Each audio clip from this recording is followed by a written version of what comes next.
Hi, welcome to my channel. അപ്പോൾ എല്ലാരും ഇപ്പൊ നീറ്റ് എക്സാം ഒക്കെ കഴിഞ്ഞ് ഒരു കൺഫ്യൂസ്ഡ് സ്റ്റേജിൽ ഇരിക്കുമായിരിക്കും അല്ലേ? കുറെ പേരൊക്കെ മാർക്ക് കാൽക്കുലേറ്റ് ചെയ്ത് ഹാപ്പി ആയിരിക്കും. ബാക്കി കുറച്ച് പേര് റാങ്ക് വന്നിട്ടോ അല്ലെങ്കിൽ റിസൾട്ട് വന്നിട്ടാണ് എന്താണെന്ന് അറിയത്തുള്ളൂ എന്നുള്ളൊരു സ്റ്റേജിലായിരിക്കും. ബാക്കി കുറച്ച് പേര് ഓക്കെ, മാർക്ക് നോക്കി ഈ വർഷം കിട്ടാൻ ഒരു ഹോപ്പില്ല എന്ന് വിചാരിച്ചിരിക്കുന്നവരായിരിക്കും. സോ ഏത് ഫ്രാക്ഷനിലുള്ള ആൾക്കാരാണെങ്കിലും അവരൊരു കൺഫ്യൂസ്ഡ് സ്റ്റേറ്റിലായിരിക്കും. അപ്പൊ ഞാനിപ്പോ പറയുന്നത് ആ മൂന്നാമത്തെ ഫ്രാക്ഷൻ ആൾക്കാരെ പറ്റിയാണ്. അതായത് ഈ വർഷം ഇനി ചാൻസ് ഇല്ല, അതായത് MBBS മാത്രമേ നോക്കുന്നുള്ളൂ, പക്ഷെ അതിന് ഈ വർഷം ഇനി ചാൻസ് ഇല്ല എന്ന് വിചാരിച്ചിരിക്കുന്ന കൺഫ്യൂസ്ഡ് ആയിട്ടിരിക്കുന്ന ആൾക്കാർക്കുള്ള വീഡിയോ ആണിത്. അതും എസ്പെഷ്യലി ഇനി റിപ്പീറ്റ് ചെയ്യണോ അല്ലെങ്കിൽ വേറെ കോഴ്സ് നോക്കണോ അതല്ലെങ്കിൽ പാർഷ്യൽ ഡ്രോപ്പ് ചെയ്യണോ, അങ്ങനെ കുറച്ച് കൺഫ്യൂസ്ഡ് ആയിട്ടിരിക്കുന്ന സ്റ്റേജിലുള്ള ആൾക്കാർക്കുള്ളതാണ് ഈ വീഡിയോ. സോ അങ്ങനെയുള്ളവരോട് എനിക്ക് ആദ്യം പറയേണ്ടത്, നിങ്ങൾ ഒബ്വിയസ്ലി മാർക്ക് കാൽക്കുലേറ്റ് ചെയ്ത് കാണും. ഇനി കാൽക്കുലേറ്റ് ചെയ്തിട്ടില്ലെങ്കിൽ ഉറപ്പായിട്ട് മാർക്ക് കാൽക്കുലേറ്റ് ചെയ്യും. നമുക്ക് എക്സാക്ട് മാർക്കിന്റെ ഫിഗർ കിട്ടിയില്ലെങ്കിലും ആ ഒരു റേഞ്ച് അത്യാവശ്യമാണ്. ഇനി എന്ത് ചെയ്യണം എന്ന് നോക്കാനാണെങ്കിലും ആ ഒരു റേഞ്ച് അത്യാവശ്യമാണ്. അതുകൊണ്ട് ഉറപ്പായിട്ട് മാർക്ക് കാൽക്കുലേറ്റ് ചെയ്യുക. മാർക്ക് കാൽക്കുലേറ്റ് ചെയ്ത് കഴിയുമ്പോൾ നമുക്കൊരു ധാരണ കിട്ടും. അതും എസ്പെഷ്യലി എനിക്ക് കൂടുതൽ സംസാരിക്കാനുള്ളത് റിപ്പീറ്റ് ചെയ്യാൻ തീരുമാനിച്ച ആൾക്കാരോടാണ്. ഇപ്പൊ നമ്മൾ റിപ്പീറ്റ് ചെയ്യുമ്പോൾ നമ്മുടെ മാർക്ക് റേഞ്ച് എത്രയാണ്, അല്ലെങ്കിൽ നമ്മൾ എന്തുകൊണ്ടാണ് ആ റേഞ്ച് വന്നതെന്നൊരു ഇത് നമുക്കുണ്ടായിരിക്കണം. കാരണം ഇപ്പൊ നമ്മൾ ഒട്ടും പ്രിപ്പയർഡ് അല്ലാണ്ട് അണ്ടർ പ്രിപ്പയർഡ് ആയിട്ട് പോയി പരീക്ഷ എഴുതിയിട്ട് നമുക്ക് മാർക്ക് നല്ല കുറവാണെങ്കിൽ ഓക്കെ, ഒരു വർഷം നമുക്ക് സമയം എടുത്ത് പഠിക്കാം, അപ്പൊ നമുക്ക് ക്രാക്ക് ചെയ്യാം എന്നുള്ളൊരു കോൺഫിഡൻസ് ഉണ്ടായിരിക്കുമല്ലോ. അതല്ല, നിങ്ങൾ എത്രത്തോളം പ്രിപ്പയർ ചെയ്തിട്ടുണ്ടെന്ന് നിങ്ങൾക്കാണ് അറിയത്തുള്ളൂ. അപ്പം ഞാൻ പ്രിപ്പയർ ചെയ്തത് കറക്റ്റ് ആയിരുന്നോ, അല്ലെങ്കിൽ ഇനി എനിക്ക് എന്തെങ്കിലും അതിൽ ചെയ്യാനുണ്ടോ എന്ന് നോക്കിയിട്ട് വേണം റിപ്പീറ്റ് എന്നൊരു ഓപ്ഷനിലേക്ക് പോകാൻ. ഇപ്പൊ നമ്മള് ഒബ്വിയസ്ലി എക്സാമിന്റെ പാറ്റേൺ ഇങ്ങനെ മാറി വരുമ്പോൾ മുമ്പത്തെ പോലെ നമുക്ക് അത്ര ഈസി ആയിട്ടാണ് ഈ വർഷം കിട്ടിയില്ല, ഓക്കെ ഒരു വട്ടം കൂടി ഞാൻ റിപ്പീറ്റ് ചെയ്ത് നോക്കാം എന്ന് അത്ര ഈസി ആയിട്ട് നമുക്ക് തീരുമാനം എടുക്കാനുള്ള ഒരു സിറ്റുവേഷൻ അല്ല ഇത്. അതുകൊണ്ട് തന്നെ ഞാൻ എത്രത്തോളം പ്രിപ്പയർഡ് ആയിരുന്നു എന്ന് നിങ്ങൾ ഉറപ്പാക്കുക. എനിക്കിനി ചിലര് അവരുടെ 100% കൊടുത്തിട്ടുണ്ടായിരിക്കാം പ്രിപ്പറേഷനിൽ, ഇനി അവർക്കൊന്നും ചെയ്യാനില്ലായിരിക്കും, അവരെ കൊണ്ട് പറ്റുന്നതിന്റെ മാക്സിമം ചെയ്തിട്ടുണ്ടായിരിക്കും. അപ്പൊ അങ്ങനെയുള്ളൊരു ഇനി ഒരു റിപ്പീറ്റ് ഇയർ എടുക്കുന്നതിനോട് അവർക്കും ഒരു താല്പര്യം ഉണ്ടായിരിക്കത്തില്ല. മാത്രമല്ല, വേറെ ഏതെങ്കിലും ഒരു സ്ട്രീമിലേക്ക് പോവുകയാണെങ്കിലും അവർക്കൊരു ഗിൽറ്റ് ഫീലിംഗ് ഉണ്ടായിരിക്കത്തില്ല, കാരണം അവർക്ക് ചെയ്യാനുള്ള എല്ലാം അവർ ചെയ്തു. അപ്പം ആ ഒരു സ്റ്റേജിലാണോ നിങ്ങൾ? അതല്ല, കുറച്ചുഴപ്പി പഠിച്ചില്ല, അതുപോലെ NCERT പഠിച്ചില്ല, ലാസ്റ്റ് മിനിറ്റ് എന്തൊക്കെയോ ക്വസ്റ്റ്യൻ പേപ്പർ ചെയ്യുന്നതാണ്, അങ്ങനെ അണ്ടർ പ്രിപ്പയർഡ് ആയിട്ട് പോയവരാണെങ്കിൽ ഒബ്വിയസ്ലി ഒരു റിപ്പീറ്റ് ഇയർ എടുക്കുന്നതിനോട് നല്ല കാര്യമായിരിക്കും.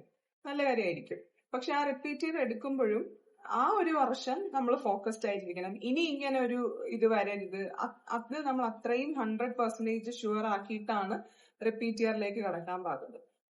കാരണം ഞാൻ ഇത്ര പറയാൻ കാരണം, ഇപ്പൊ ഒരു ട്രെൻഡ് ആയിട്ട് മാറിയിട്ടുണ്ട് ഈ റിപ്പീറ്റ് ചെയ്യുക, repeat, re repeat, super repeat, അതൊക്കെ ഒബ്വിയസ്ലി ഭയങ്കര കോമൺ ആയിട്ടുണ്ട്. പക്ഷെ നമ്മള് നമ്മുടെ ഒരു ഇത് സ്റ്റേജ് വെച്ചിട്ടാണ് ചെയ്യാൻ പറ്റുന്നത്. എല്ലാരും ചെയ്യുന്നു എന്ന് വിചാരിച്ച് നമ്മൾ ചെയ്യരുത്. നമ്മുടെ ഒരു സ്റ്റേജ് വെച്ചിട്ടാണ് നമ്മൾ റിപ്പീറ്റ് ചെയ്യാൻ ഇറങ്ങി തിരിക്കാവുള്ളൂ. നമുക്ക് ഇനി എന്തെങ്കിലും പഠിക്കാനുണ്ടോ, അതുമല്ല നമ്മുടെ മുമ്പിൽ ഒരു ക്ലിയർ വിഷൻ ഉണ്ടായിരിക്കണം, ഈ വർഷം ഞാൻ എന്താണ് ചെയ്യാൻ പോകുന്നത്. അതിന്റെ ഒരു വീഡിയോ ഒബ്വിയസ്ലി ഞാൻ ഇടും. റിപ്പീറ്റ് ചെയ്യാൻ പോകുന്നവർക്ക്, ഇനി 2026 നീറ്റ് റിപ്പീറ്റ് ചെയ്യാൻ പോകുന്നവർക്ക് വേണ്ടി എക്സ്ക്ലൂസീവ്ലി ഒരു വീഡിയോ. ഒരുപാട് കാര്യങ്ങൾ പറയാനുണ്ട്. കാരണം ഈ നമ്മൾ തുടക്കത്തിലേ ശ്രദ്ധിക്കേണ്ട ഒരുപാട് കാര്യങ്ങളുണ്ട്. അതൊന്നും നമ്മൾ ചെയ്യാണ്ട് അവസാനം ഒരു 3 മാസം ആകുമ്പോൾ എല്ലാ യൂട്യൂബ് ചാനലിലെ കമന്റ് സെക്ഷനിൽ പോയി ഇനി പഠിച്ചാൽ കിട്ടുമോ എന്ന് കമന്റ് ഇട്ട് ഇരുന്നിട്ട് കാര്യമില്ല. ആ സമയമൊക്കെ തുടക്കത്തിലെ പഠിച്ചു പോയ പിള്ളേര് 3ാമത്തെ 4ാമത്തെ 5ാമത്തെ റിവിഷൻ ചെയ്യുന്ന സമയമായിരിക്കും, അല്ലെങ്കിൽ അത്രയും ഡെയിലി 2 മോക്ക് എക്സാംസ് എഴുതുന്ന സമയമായിരിക്കും. അപ്പൊ നമ്മൾ ചെയ്യാനുള്ള കാര്യങ്ങൾ കറക്റ്റ് സമയത്ത് ചെയ്തു തീർക്കണം. അപ്പം അതിനെപ്പറ്റി ഇമ്പോർട്ടന്റ് ആയിട്ടൊരു വീഡിയോ ഞാൻ ചെയ്യും. അത് കുറച്ച് സമയം വേണം ആക്ച്വലി. അതുകൊണ്ടാണ് പിന്നെ ഈ ഒരു സ്റ്റേജില് അത് ഉൾക്കൊള്ളാനുള്ളൊരു ഇതിലായിരിക്കത്തില്ല മിക്കവരും ഇരിക്കുന്നത്. ഒരു കൺഫ്യൂസ്ഡ് സ്റ്റേറ്റിൽ തന്നെ ആയിരിക്കണം. ഞാൻ ഇനി എന്ത് ചെയ്യണം, റിപ്പീറ്റ് ചെയ്ത് എനിക്ക് കിട്ടുമോ, അടുത്ത വർഷത്തെ എക്സാം ഇതിലും പാടായിരിക്കുമോ എന്നൊക്കെയുള്ള എക്സാം പാറ്റേൺ ഇപ്പൊ നോക്കണ്ട എന്നാണ് എന്റെ ഒരു ഇത്. കാരണം ഈ വട്ടത്തെ എക്സാം പാടായപ്പോ കട്ട് ഓഫ് കുറഞ്ഞു. അതുപോലെ അടുത്ത വട്ടം പാടാണെങ്കിൽ ഇത്രയും കുറയും എന്ന് പ്രതീക്ഷിക്കരുത്. കാരണം ഇത് സഡൻ ആയിട്ട് വന്ന ഒരു ചേഞ്ച് ആയതുകൊണ്ടാണ്. അപ്പൊ അടുത്ത വർഷം എക്സാം പാടാണെങ്കിലും എളുപ്പമാണെങ്കിലും പിള്ളേർ പ്രിപ്പയർഡ് ആയിരിക്കും. അപ്പം ചെറിയൊരു എക്സാമിന്റെ ലെവൽ വെച്ചൊരു കട്ട് ഓഫിൽ താഴ്ച ഉണ്ടാകുമെങ്കിലും ഇത്രയും കുറയുമെന്ന് പ്രതീക്ഷിച്ചാരും റിപ്പീറ്റ് ചെയ്യാൻ നിൽക്കരുത്. പിന്നെ ഞാൻ ഇത്ര ഫ്രാങ്ക് ആയിട്ട് പറയുമ്പോൾ നിങ്ങൾക്കൊരു ഡീമോട്ടിവേഷനോ അങ്ങനെയൊന്നും ഉണ്ടാവരുത്. അതായത് it's actually not a small thing repeat ചെയ്യാന്നുള്ളത്. പ്രത്യേകിച്ച് നമ്മൾ ആ ഒരു കോമ്പറ്റീഷനിലേക്ക് ഇറങ്ങി ചെല്ലുമ്പോഴാണ് അതിന്റെ ഒരു ഇന്റൻസിറ്റി നമുക്ക് മനസ്സിലാവുന്നത്. അപ്പം ഈ സമയത്ത് നമ്മൾ ജസ്റ്റ് ഒരു ഇതിൽ അങ്ങ് തുടങ്ങി പകുതി എത്തിച്ചിട്ട് ഈ കാര്യങ്ങളൊക്കെ റിയലൈസ് ചെയ്യുന്നതിനേക്കാളും നല്ലത് ഇപ്പോഴേ നമ്മൾ ഇതൊക്കെ മനസ്സിലാക്കി റിപ്പീറ്റ് എന്ന ഒരു ഓപ്ഷനിലേക്ക് പോകുന്നതാണ്.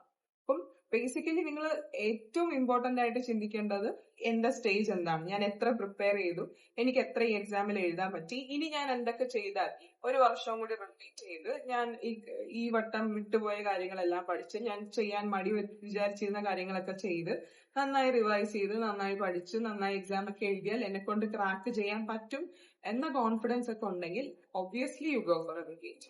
ഒന്നും നോക്കണ്ട, റിപ്പീറ്റ് ചെയ്യാം.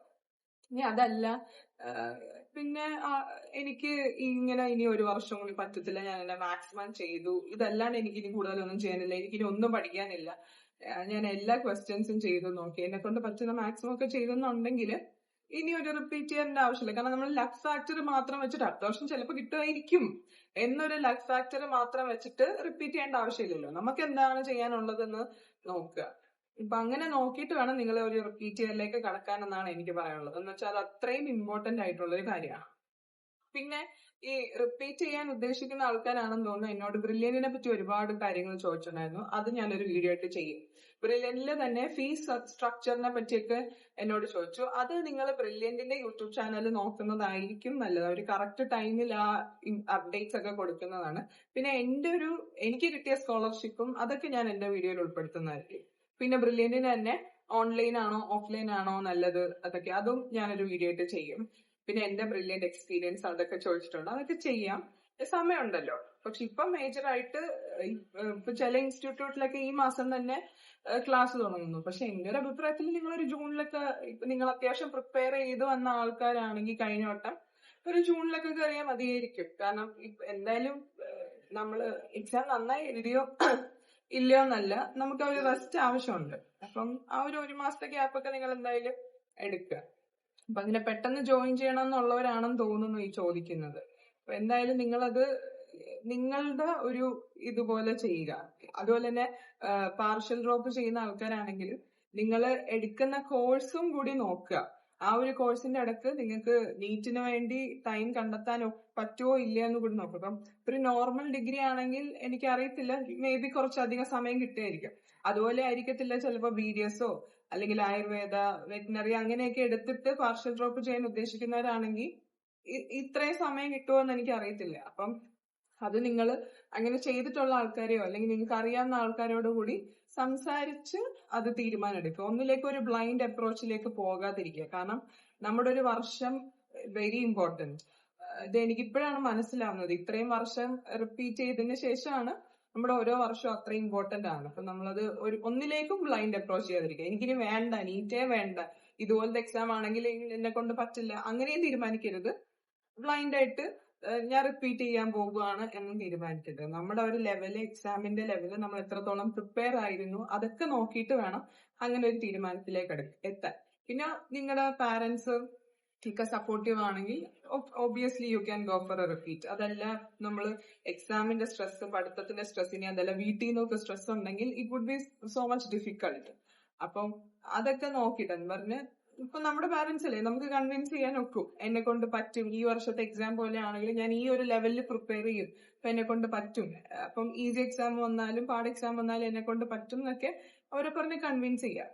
ഇതിനേക്കാളൊക്കെ അൾട്ടിമേറ്റ്ലി ഇമ്പോർട്ടന്റ്, വൺസ് നമ്മൾ അവരെ കൺവിൻസ് ചെയ്തു അല്ലെങ്കിൽ നമ്മളൊരു തീരുമാനം എടുത്ത് റിപ്പീറ്റ് ചെയ്യാൻ തുടങ്ങിയാൽ അന്നത്തെ ദിവസം മുതൽ അടുത്ത നീറ്റ് എക്സാം വരെ ഒറ്റ ഗോളെ നമ്മുടെ മനസ്സിൽ കാണാൻ പാടുള്ളൂ.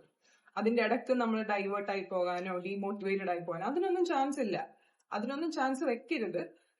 ഫുള്ളി ഫോക്കസ് ഓൺ നീറ്റ് അങ്ങനെ ആയിരിക്കണം. എന്നുവെച്ചാൽ ഇപ്പം ഈ കോമ്പറ്റീഷന്റെ കാര്യം കൂടുതൽ എനിക്ക് തോന്നുന്നു ഓഫ്ലൈൻ കുട്ടികൾക്കായിരിക്കും മനസ്സിലാകാൻ സാധ്യതയുള്ളത്. എസ്പെഷ്യലി ബ്രില്യനിലൊക്കെ നല്ല കോമ്പറ്റീഷൻ ഉണ്ട്, എമംഗ് സ്റ്റുഡൻസിന് തന്നെ ഒരു ഹെൽത്തി കോമ്പറ്റീഷൻ ഉണ്ട്. അപ്പോഴാണ് നമുക്ക് മനസ്സിലാവുന്നത്, നമ്മൾ ആ റിയൽ ഗെയിമിലേക്ക് ഇറങ്ങി ചെല്ലുമ്പോഴാണ് ഇതിന്റെ ഒരു ഇന്റൻസിറ്റി നമുക്ക് മനസ്സിലാവുന്നത്. അപ്പൊ അത് കണ്ട് നമ്മൾ സ്ട്രെസ്ഡ് ആകാണ്ട് നമ്മൾ അതിലേക്ക് ഇൻവോൾവ് ചെയ്ത് നമ്മൾ കൂടുതൽ പഠിക്കുക, നല്ല മാർക്ക് മേടിക്കുക, നല്ല റാങ്ക് മേടിക്കുക, അങ്ങനെ എപ്പോഴും അതിലേക്കായിരിക്കണം നമ്മൾ ഇൻവോൾവ് ആയിട്ടിരിക്കേണ്ടത്. ഇത്രയും ഒക്കെ ഒരു ഡെഡിക്കേഷൻ കൊടുക്കാൻ പറ്റുമെങ്കിൽ മാത്രം റിപ്പീറ്റ് എന്നൊരു ഓപ്ഷനിലേക്ക് ചിന്തിക്കാവുള്ളൂ.